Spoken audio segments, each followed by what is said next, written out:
The video that ruined our lives started as a cheap attempt to ride a trend that was already everywhere on TikTok. My boyfriend Gustav and I ran a channel where we explored strange places, tested viral apps, and chased trends. When the Randonautica trend came back, Gustav insisted we should try it because the numbers on those videos were huge again. The app generates random coordinates and claims you might find something meaningful or disturbing if you follow them. We both thought it was nonsense, but nonsense that could easily turn into millions of views if something unusual happened on camera.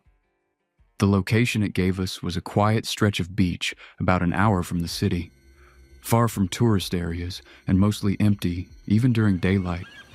That kind of isolation worked well for filming because there were no interruptions, no curious strangers, and no background noise except the ocean and the wind. At that moment, we were excited in a normal way, the same energy we had before any new upload. If someone had told me that this trip would end with police tape, I would have laughed because nothing about that gray afternoon looked important or dangerous. We began recording as soon as we stepped onto the sand because viewers like to see the entire journey toward the coordinates. Gustav spoke to the camera while I followed the GPS marker, adjusting our direction whenever the arrow shifted. The beach looked empty enough that our voices carried easily over the sound of the waves. After several minutes of walking, I noticed something dark ahead, near the waterline that did not match the natural shapes around it. At first I assumed it was debris from a boat or a large container washed ashore, but the outline looked too straight and deliberate to be random trash. As we approached, both of us slowed down because the object was clearly a large suitcase lying on its side in the wet sand. One corner was partly buried, and the tide kept reaching it before sliding back again, leaving a dark outline around the shell. The sight felt wrong in a way that neither of us could explain, but the camera was still recording, so we kept moving closer. Gustav suggested that someone might have lost it, or that it had fallen from a ship. Yet his voice sounded strained as he spoke, because the suitcase looked heavy and intentionally placed rather than accidentally abandoned. We exchanged a brief look that said we were both thinking the same thing, but neither of us wanted to say it out loud. We stood next to the suitcase for several seconds, while the wind pushed sand against our shoes and the water crept forward again. Neither of us touched it immediately because the situation had shifted from exciting to deeply uncomfortable, and the silence between us felt thicker than the air. I finally nudged the suitcase with my foot to see if it would move easily, but it barely shifted despite the wet sand beneath it. That small resistance made my chest tighten because luggage filled with clothes should not feel that solid. Gustav lowered the camera slightly, focusing on the latches while asking if we should open it. The decision felt heavier than it should have, as if we were about to cross a line we could not step back from. I crouched down and pulled at the bent latch while Gustav leaned closer to film. The metal snapped free with a dry sound that seemed too loud for such an empty place. When I lifted the lid slightly, something inside shifted with a dull, heavy movement that did not resemble normal objects.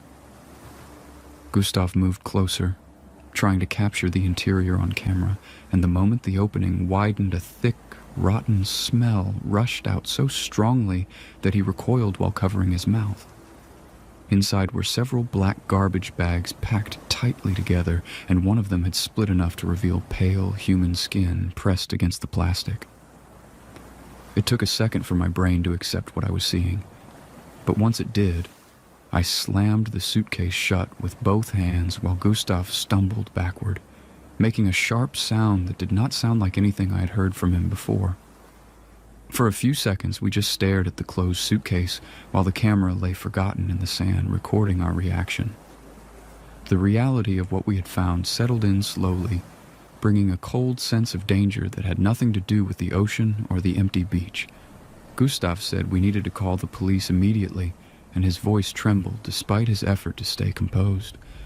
I dialed emergency services while keeping my eyes fixed on the suitcase because the idea of turning away from it made me feel exposed. While I was on the phone, A wave surged farther than the others and struck the suitcase directly, pushing it slightly to one side. Gustav grabbed my arm and pulled me backward, clearly afraid that the lid might open again and expose what we had already seen. The minutes before the police arrived felt painfully slow, filled only with the steady rhythm of the sea and the distant cries of birds. When the flashing lights finally appeared, relief hit so hard that my legs felt weak, even though I had not moved much at all. Officers secured the area quickly and moved us away while asking how we discovered the suitcase. One of them opened it carefully while another blocked our view, but the expressions on their faces confirmed everything we already knew. The video began spreading online almost immediately because the recording had partially uploaded before we stopped filming.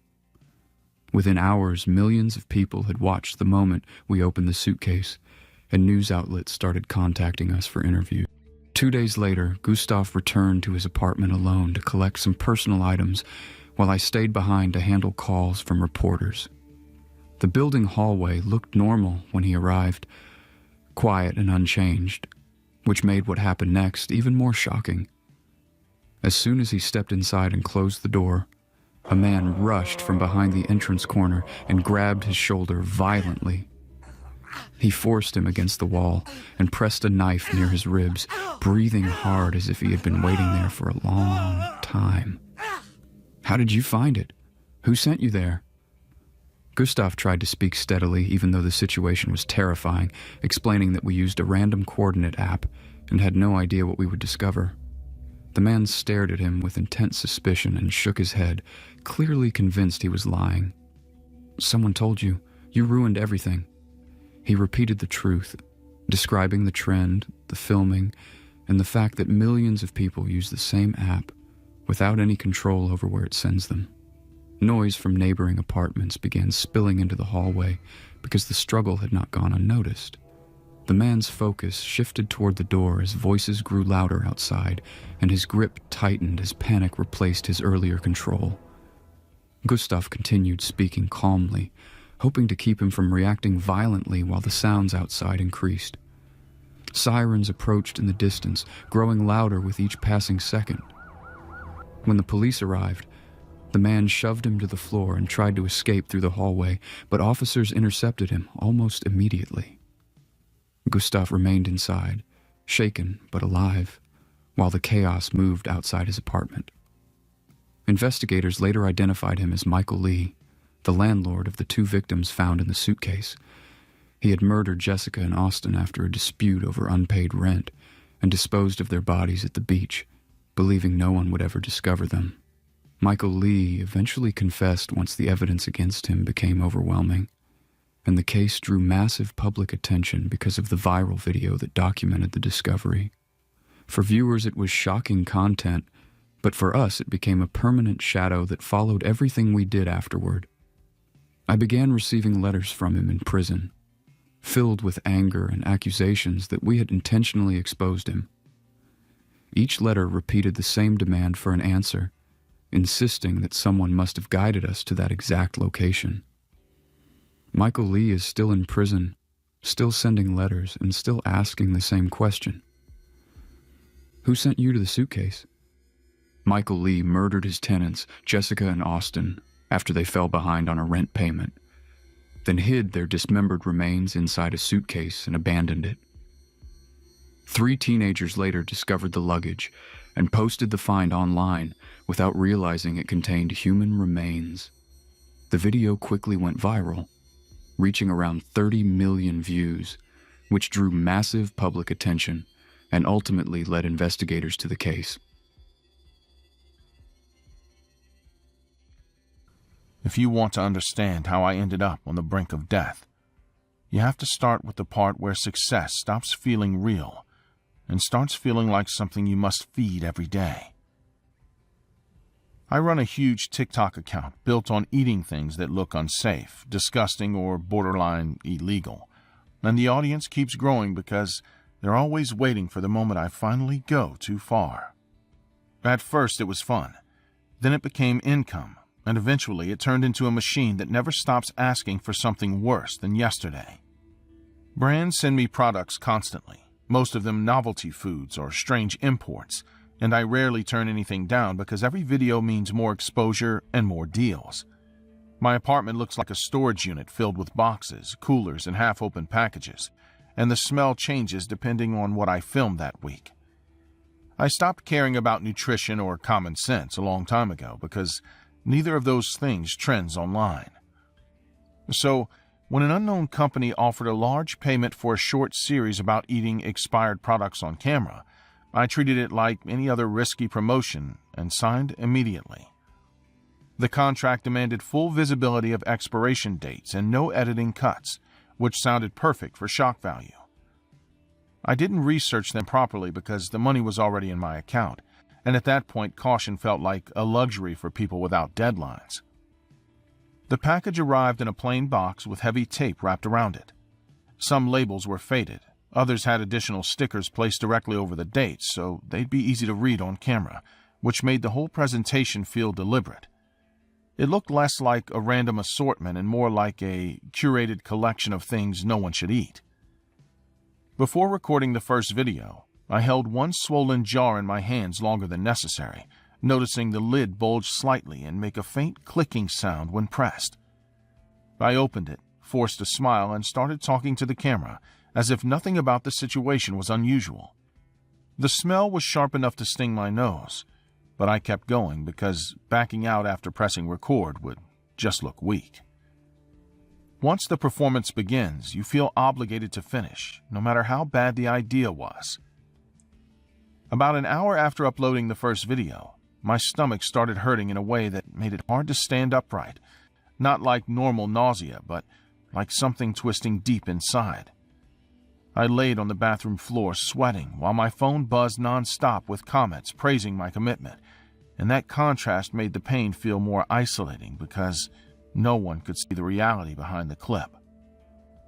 Turning off notifications didn't help because the vibration kept echoing in my head. Before opening the second item, I sat at the table staring at the sealed container while the pain from earlier lingered in dull waves across my abdomen.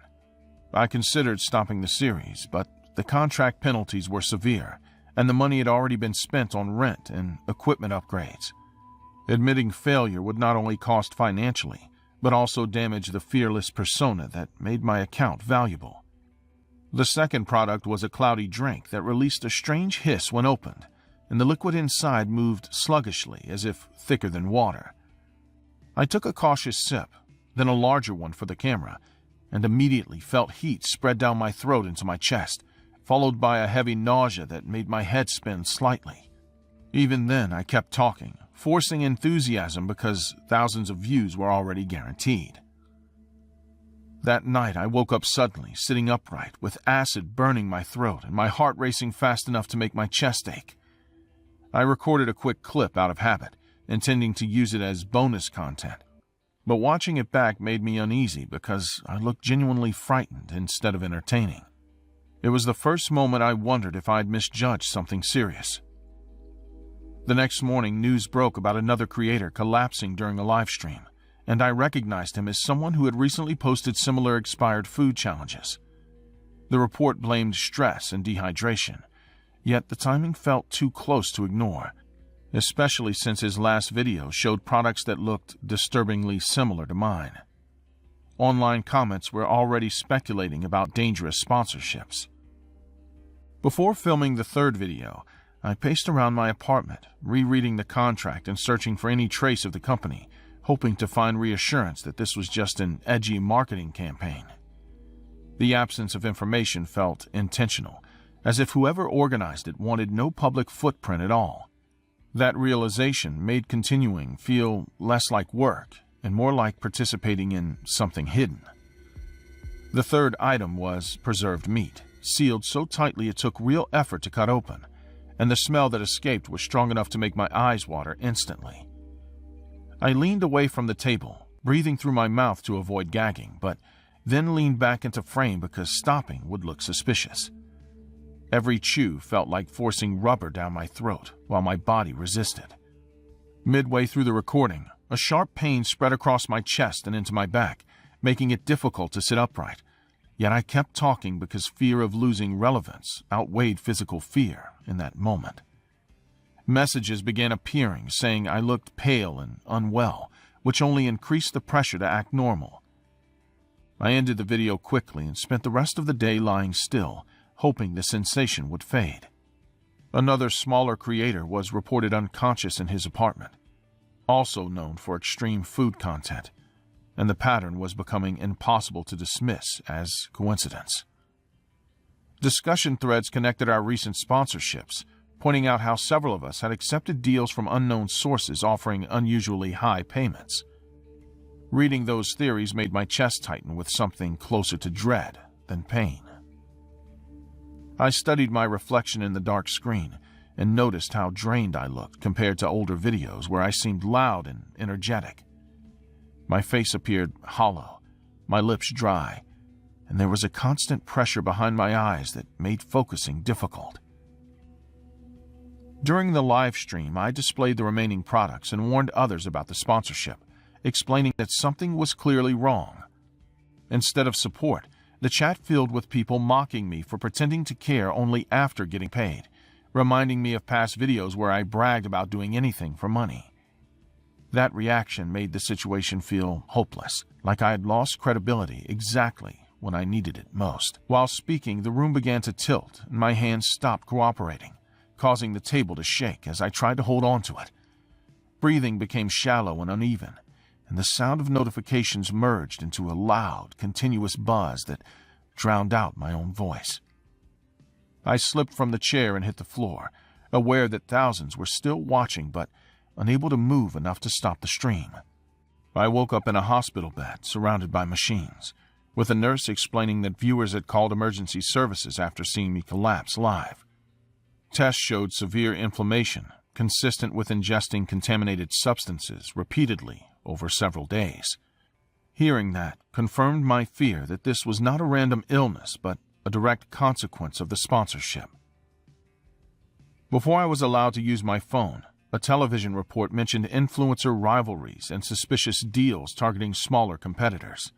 Investigators revealed that the company behind the expired products functioned as a shell, with payments traced to accounts connected to a major creator in the same niche.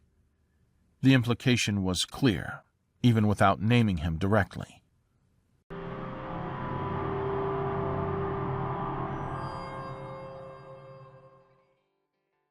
My account was about being a Therian, about identifying as a wolf, about moving in ways that felt natural to me even if they looked strange to everyone else. And at the beginning, it felt like a safe corner where people understood instead of judging. I started posting because I felt less alone when I saw others doing the same thing, people who talked about feeling out of place in human spaces. When I copied those movements in my room and filmed them, the comments were supportive and warm, and for once, I did not feel like the weird one in the room.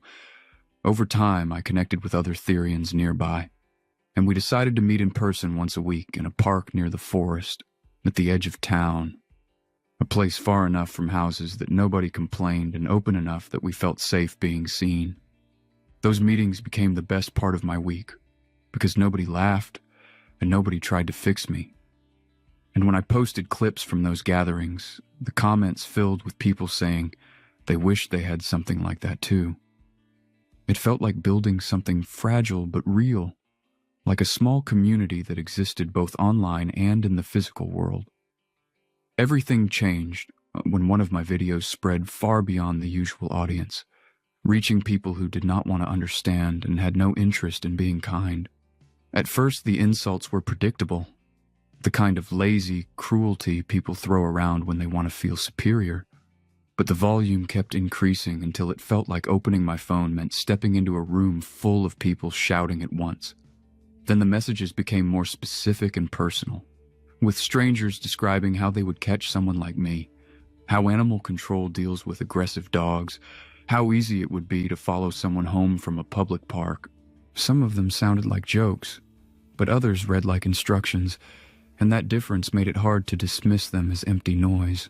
I told myself that angry people online almost never act on what they say, and for a while that belief held together well enough for me to keep living normally. We still met in the park, although everyone checked their phones more often and looked over their shoulders when unfamiliar cars slowed near the entrance.